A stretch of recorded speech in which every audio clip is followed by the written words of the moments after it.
Where do we move on to? My title is, Where do we go from here? Where do we go from here? Let's look at the ancient Israelites.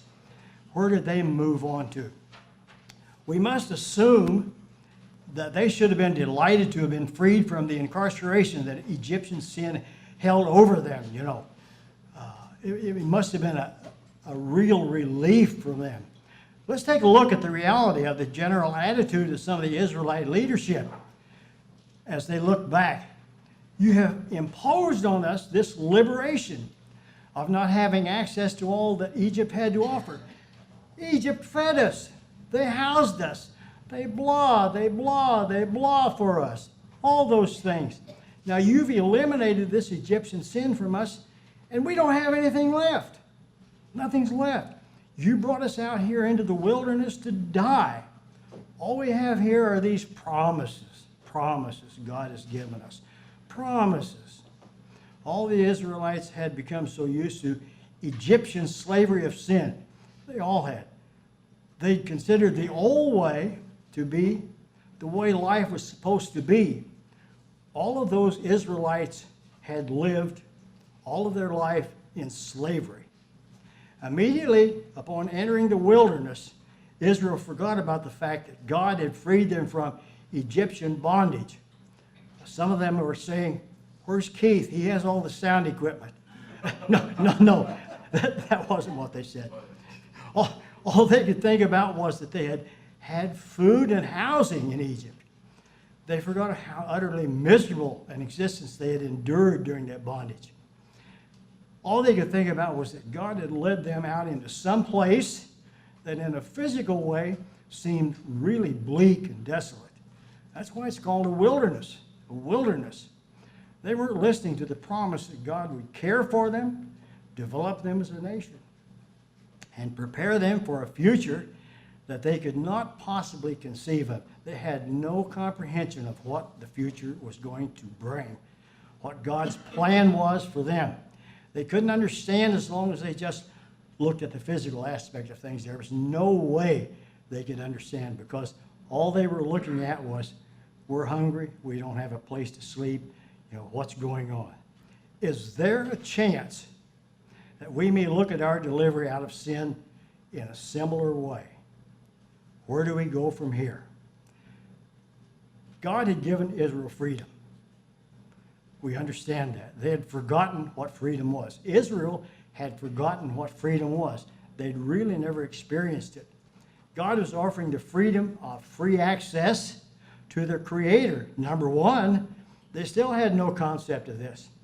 They were so steeped in their so-called normal physical reliance on the miserable existence Egypt had provided. And it was a miserable existence. They had no concept of total freedom from that state of bondage. Absolutely no concept of that. So, as the Israelites began to accept the freedom God was offering, they were under a misconception. They began to accept it, but they were under a misconception. And that misconception was this. The Israelites were under the impression that freedom from sin of the Egyptian bondage was to be a kind of a life of luxury in which they would be in charge. They had no idea that they were going into a wilderness where everything they did would be relying on God. Here are 3 points. They forgot. They forgot this. Number one, it was God who freed them. Number two, God was in charge. And number three, God had a plan for them. So let's review these 3 points lest we forget what God has in store for us, because we're traveling that same journey. Number one, it was easy to forget it was God who freed them. It was easy. They knew they had been in slavery. They didn't really know how or whether they'd ever be freed. They hoped, they'd heard things, but they had no idea how or whether they'd ever be freed. They had a concept because they knew of God that it would have to be Him who freed them, but they had no concept whatsoever of how or when it might come about. That was number one. It was God who would free them, but they forgot that. Number two, they soon forgot that God was in charge. All of a sudden, things began to happen. All of a sudden, or so it seemed, something changed. Circumstances seemed to be moving, of all things, in their favor. And we've all seen that happen in our lives. Things begin to turn out right, and we think, whoa, how did this happen? It happened to the Egyptians. There was Egyptian plagues, national disasters, natural disasters. The Egyptians seemed to be on the run. In many of these areas, things just began to be turning out right for the Israelites. Something was happening to favor the Israelites. And it wasn't something they themselves were doing. They hadn't done anything to bring this about. They may have not even realized at first, but God was in charge. God was moving to free the Israelites from Egyptian bondage. It wasn't even something the Egyptians were doing. All this was independent of anything either the Israelites or the Egyptians were doing. There was nothing evident that human beings were doing that was changing anything. There was nothing Israel could do or had done or would do that had any effect on anything that was concerned about this upcoming freedom that they saw coming to them. Now, this should have been a hint. They should have realized something good was happening, and they weren't doing it. Number three, they didn't have a clue that God had a plan for them. They began to understand maybe that God was doing it, but sometimes we don't understand when God does things that he has an overall plan that we may not be understanding. Yes, God had a plan, absolutely. God doesn't do anything for no reason, quote unquote. God always has a reason for all he does. It's no accident when God acts. God's plan was to free Israel from the bondage of symbolic Egyptian sin. He gave no description of how that process would work after they were freed from that bondage. The Israelites sensed a freedom to do what they desired to do. They sensed something was going good and right, and freedom was coming. But their freedom was, in their eyes, doing what was right in their own eyes. That was how they sensed that freedom.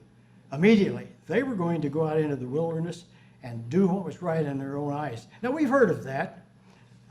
That term is used in the book of Judges, and it's like an interesting observation that we may have sensed in 1995. I heard some of the same type comments from some who are now former brethren. It seemed some thought they had been freed in some way from the past and were now free to compose on their own righteousness of what the church would become. They thought there had been some kind of freedom given them that they had not had prior to that. And that was a wrong concept, both anciently and in 1995. God's plan is not that way. God's plan is preparation. God starts out small in his planning. We've seen that. We saw that some 70, 80 years ago with Mr. Armstrong. God starts out small, and he builds on that. Passover prepares us to rely on God in true humiliation and seeing ourselves as we really are. That's our starting point.